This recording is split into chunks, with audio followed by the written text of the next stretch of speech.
lung abscess.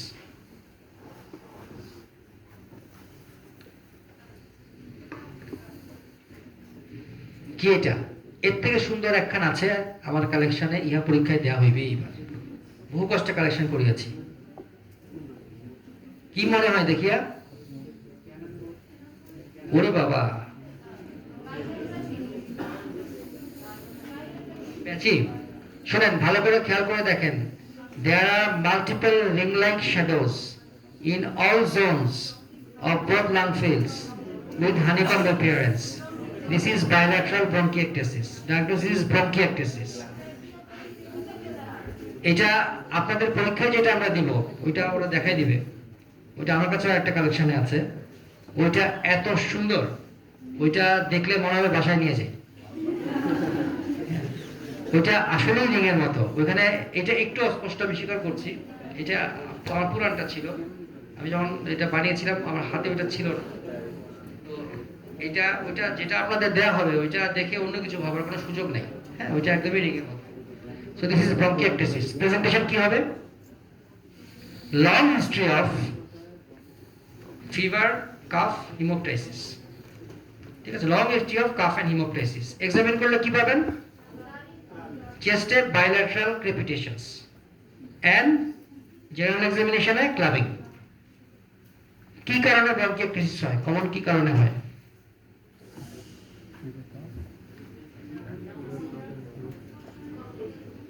Yes, tuberculosis, pneumonia, bronchial carcinoma and childhood measles. Childhood measles. হ্যাঁ, ছোটবেলায় measles হয়, এখন থেকে bronchiectasis হয়। ঠিক আছে, আর ট্রিটমেন্ট কি? Postural drainage and repeated courses of antibiotics.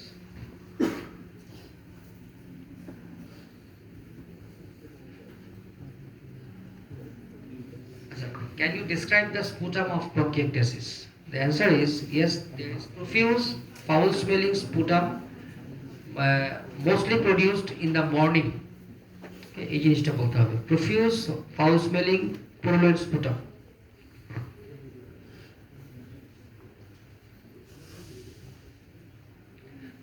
What is the most confirmatory test for bronchiectasis? High resolution CT scan of chest. Because early bronchiectasis may be missed in X-ray. এই X-ray যার আছে তার দরকার নেই, but যাকে আপনি clinically suspect করছেন bronchiectasis but X-ray is not so obvious or X-ray is normal, then you have to go for HRCT chest. জি, অবশ্যই করতে পারে, অবশ্যই করতে পারে। Tuberculosis is one of the causes, হতেই পারে। এটা কি? COPD, hypertranslucent lung fields, low flat diaphragm, tubular heart shadow. So diagnosis is COPD. তো এই পেশেন্ট কি নিয়ে প্রেজেন্ট করবে?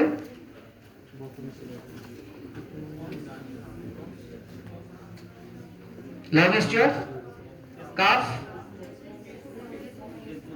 আর এবারটা স্মোকিং তো কজ, এটা কি প্রেজেন্টেশন নাকি? Cough and breathlessness, cough and shortness of breath. Examine করলে কি পাবেন? Barrel shape chest. ওকে, তারপর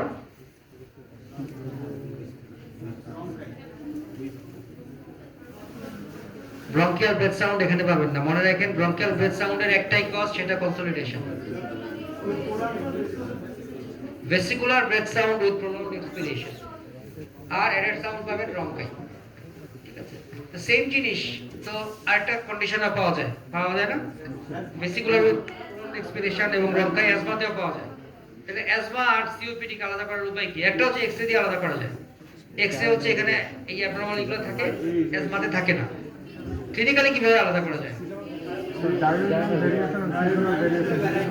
আচ্ছা, মনে করেন এক লোকের ছোটবেলা থেকে অ্যাজমা আছে, সে যদি সারা জীবন স্মোকিং করে, তার কি সিওপিডি? এটা অ্যাজমা বলতে পারবো না আমরা।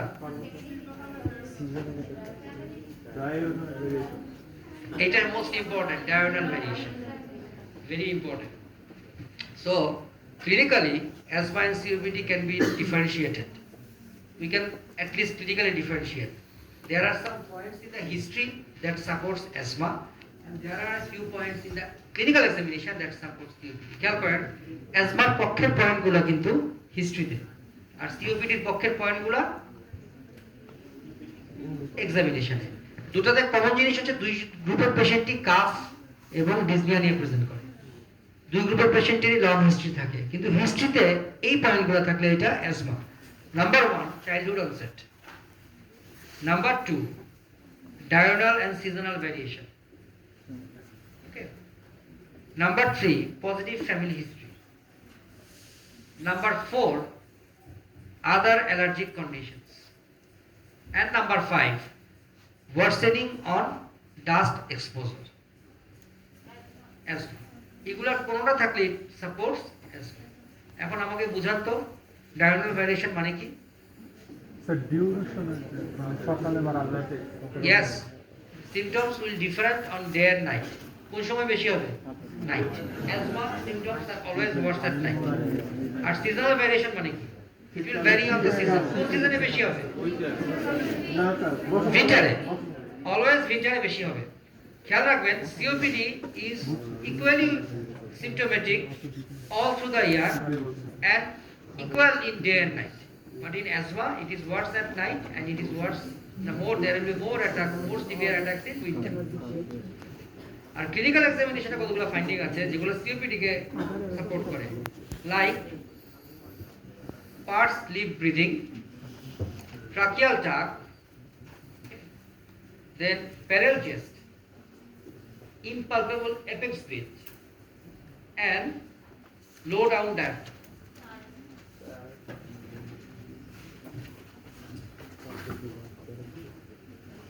পরে আছে মনে হয়। নাম্বার 1 ট্রাকিয়াল টাক, পার্স লিপ ব্রিদিং, ট্রাকিয়াল টাক, barrel shaped chest, impalpable apex breath, and no low flat বলা যাবে না, low down diaphragm। ফ্ল্যাটটা তো আপনার এক্স-রেতে দেখা যায়, এক্সামিন করলে কি ফ্ল্যাট ফ্ল্যাট বুঝতে পারবেন না। এক্স-রে সামনে থেকে দেখেন এটা ফ্ল্যাট মনে হয়, এক্সামিন করলে লিভারটা নিচে নেমে যাবে because of the enlargement of the lung. লাংয়ে তো এয়ার ট্র্যাপিং হয়, লাং বড় হয়ে যায়, এইজন্য লিভার নিচে নেমে যায়। Low down liver dullness. খেয়াল রাখেন এক্স-রেতে হচ্ছে লো ফ্ল্যাট ডায়াফ্রাম আর এক্সামিনেশনে হচ্ছে লো ডাউন লিভার ডালনেস। দুটো কিন্তু মানে একই কারণে হয়, কিন্তু দুই জিনিস। এক্স-রেতে কখনো ডায়াফ্রাম মানে এক্স-রেতে কখনো লো ডাউন লিভার ডালনেস বোঝা যাবে না, ডালনেস কি এক্স-রে ফাইন্ডিং, এটা তো একটা সাইন। আর ডায়াফ্রামও ক্লিনিক্যাল এক্সামিনেশনে বোঝা যাবে না, এই প্যাচ লাগায় না দুইটাতে। আচ্ছা, তো what test you will do to distinguish between COPD and bronchial asthma? Spirometry with reversibility test. Can you please explain how spirometry and reversibility test help in distinguishing asthma and COPD? আচ্ছা, আপনারা একটু বলতে দেন দেখি, বলেন তো, বলেন। জি, আপনি বলছিলেন।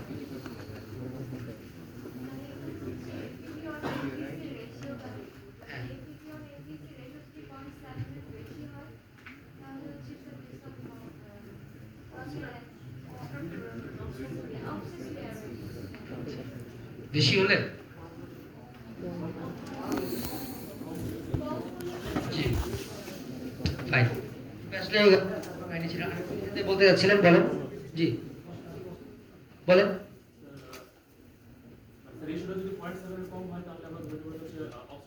ফাইন, সো স্পাইরোমেট্রির কাজ এখানেই শেষ।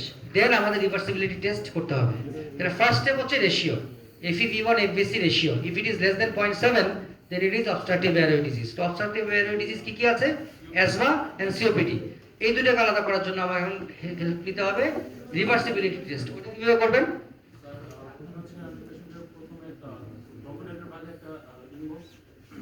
ওটা আপনি রেশিও করার সময় নিয়েই নিয়েছেন। FeV1 নেবেন, FVC নেবেন। FeV1, yes, হ্যাঁ। এটা যদি একটা নির্দিষ্ট পরিমাণের থেকে বাড়ে, মোর দেনটা পরে রাখেন, একটা নির্দিষ্ট পরিমাণের থেকে বাড়ে তাহলে এটা অ্যাজমা, আর না বাড়লে এটা COPD। এতটুকু বলবেন, তখন নেক্সট কোশ্চেন হবে কতটুকু বাড়ে। ইয়েস, বোথ 15% and 200 ml দুটাই হইতে হবে, অ্যাটলিস্ট 15% বাড়তে হবে এবং এটা 200 ml হতে হবে। যদি হয় তাহলে এটা অ্যাজমা, তখন আমরা বলবো it is reversible, it is asthma. আর যদি এটা না হয় যে কোনো একটা, তাহলে এটা সিওপিডি। ঠিক আছে, থ্যাংক ইউ। এখানে পরীক্ষার ভাষাটা বলে দেওয়া আছে, আপনার পরীক্ষায় যে ভাষাটা ইউজ করবেন। In spirometry, two parameters are used: forced expiratory volume in first second and forced vital capacity. First step, establishing obstructive airway disease by this ratio indicates obstructive airway disease. Second step, distinguishing asthma and COPD by assessing reversibility. FEV1 is measured before and after salbutamol nebulization. Improvement of FEV1 by 15% or more and 200 ml indicates bronchial asthma. Improvement of FEV1 less than 15% or less than 200 ml indicates COPD. ঠিক আছে, আচ্ছা। Bronchial asthma COPD দুইটা type আছে, একটা হচ্ছে emphysema আর chronic bronchitis. But practically both usually there are mixed cases. Pure emphysema এবং pure chronic bronchitis পাওয়া যায় না। Definition of chronic bronchitis and emphysema আপনারা ভালো করে শিখে নেবেন, এটা পরীক্ষায় ধরে। যদিও ডেফিনিশন দুটো একটু ঝামেলা, খেয়াল করে দেখেন। ক্রনিক ব্রঙ্কাইটিসের ডেফিনিশনটা হচ্ছে ক্লিনিক্যাল ডেফিনিশন, একটা নির্দিষ্ট টাইম ধরে তার স্পুটাম, কাফ এগুলো থাকতে হবে। On the other hand emphysema ডেফিনিশনটা একটা প্যাথোলজিক্যাল ডেফিনিশন, অর্থাৎ অ্যানাটমিক্যাল একটা পার্টিকুলার স্ট্রাকচারের permanent dilatation without fibrosis. But এটা আপনাকে একটু শিখে নিতে হবে। তো এখানে একটা কেস সিনারিও দেওয়া আছে, এটা আপনারা পারবেন, এগুলো দরকার নেই, এগুলো সবই একই কথা। আচ্ছা, সো ট্রিটমেন্ট কি, সিওপিডি ট্রিটমেন্ট কি? সিওপিডি ট্রিটমেন্ট বলেন। একটা নাম্বার 1 হচ্ছে অ্যাডভাইস টু স্টপ স্মোকিং, এটা নাম্বার 1। দেন আফটার দ্যাট আর কি?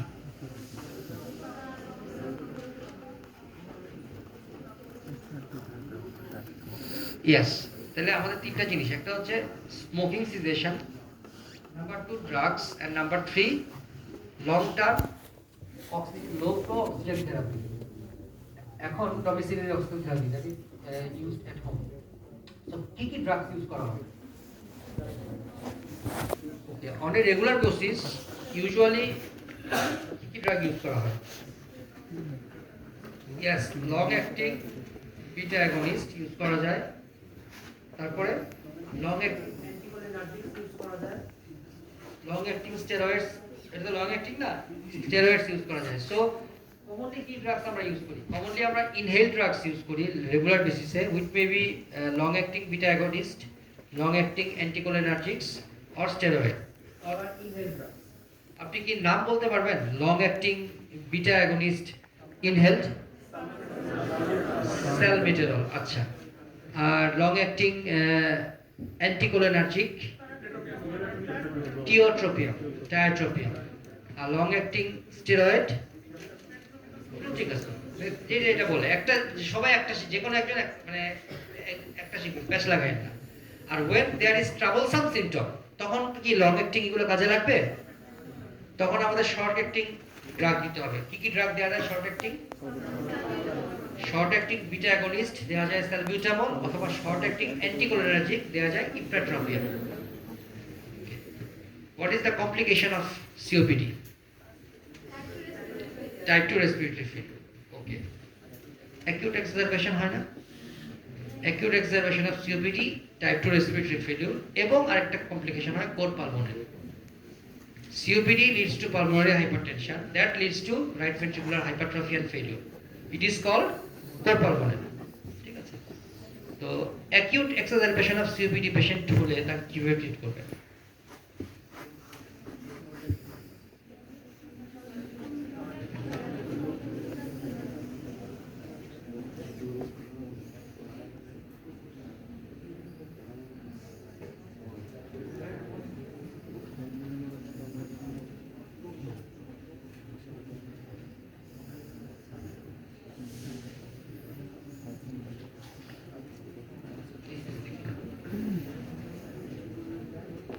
Low flow oxygen. First of all, the patient must be admitted. Then we will give low flow oxygen,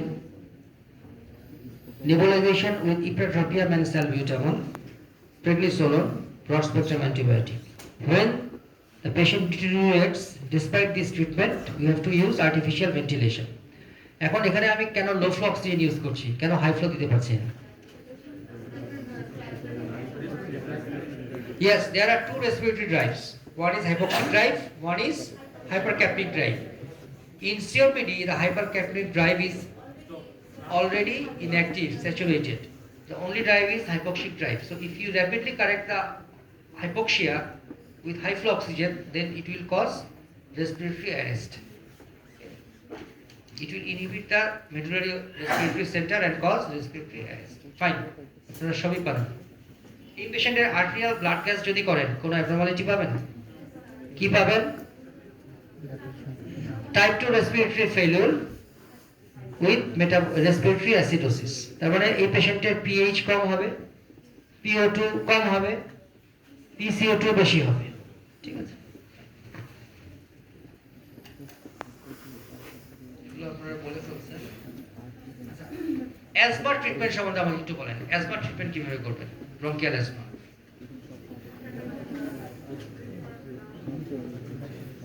সিভিয়ারটা তো almost সিওপিডির মতোই, শুধু এখানে হাই ফ্লো অক্সিজেন রাখবেন আর অ্যান্টিবায়োটিকটা বাদ দিবেন। Severe acute asthma and acute exacerbation সিওপিডির ম্যানেজমেন্ট সেম, ওখানে শুধু হাই ফ্লো অক্সিজেন দিবেন আর অ্যান্টিবায়োটিক বাদ দিবেন, বাকি সব সেম। এখন ব্রঙ্কিয়াল অ্যাজমার রেগুলার ব্রঙ্কিয়াল অ্যাজমা ট্রিটমেন্ট কি হবে, অ্যাডভাইস কি হবে? অ্যাভয়েডেন্স অফ অ্যালার্জেন্স, তারপরে avoidance of allergens, dust, smoke, everything. Then কোনো ড্রাগ দিবেন না। অ্যাজমাতে কি ড্রাগ দেওয়া যায়? ইয়েস, এই জিনিসটা মাথায় রাখবেন, রিলিভার্স অ্যান্ড প্রিভেন্টার্স। কিছু রিলিভারের নাম বলেন তো, কমনলি কোন রিলিভার ইউজ করি? ইনহেলড স্যালবিউটামল। কমনলি কি প্রিভেন্টার ইউজ করি? সালবাট্রল ইউজ করতে পারি, তারপরে ফ্লুটিকাসন ইউজ করতে পারি, স্টেরয়েড। ঠিক আছে, ওরাল কোনো ড্রাগের নাম বলতে পারেন? মন্টিনিউক্লাস্ট।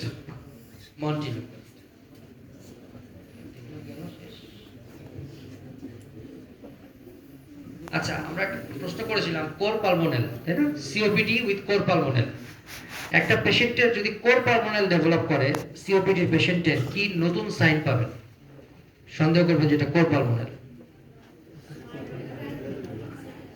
Yes, you will find the signs of right ventricular hypertrophy. You may also find the signs of right ventricular failure.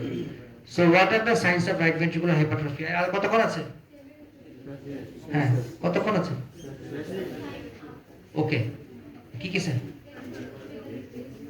Yes, right ventricular hypertrophy sign দুইটা, epigastric pulsation, left parasternal hip। আর right ventricular failure sign তিনটা, JVP, raised JVP, tender hepatomegaly and dependent edema। তো আমার মনে হয় এর বেশি দরকার নাই, এগুলো শেষ, এগুলো আপনারা পারবেন। সো টুমরো আমাদের রেসপিরেটরি সিস্টেমে আমরা জাস্ট 5 মিনিট রেসপিরেটরি ফেলিউর আর 5 মিনিট ব্রঙ্কিয়াল কার্সিনোমা বলবো, বলে we will get into the cardiovascular system. Please try to come tomorrow sharp at 9, because cardiovascular is important because we have ECGs there. আর কিছু সম্ভবত নাই। আচ্ছা, pneumothorax তো ওদের লাগে না খুব একটা, তাই না? নিউমোথোরাক্স দিবেন না।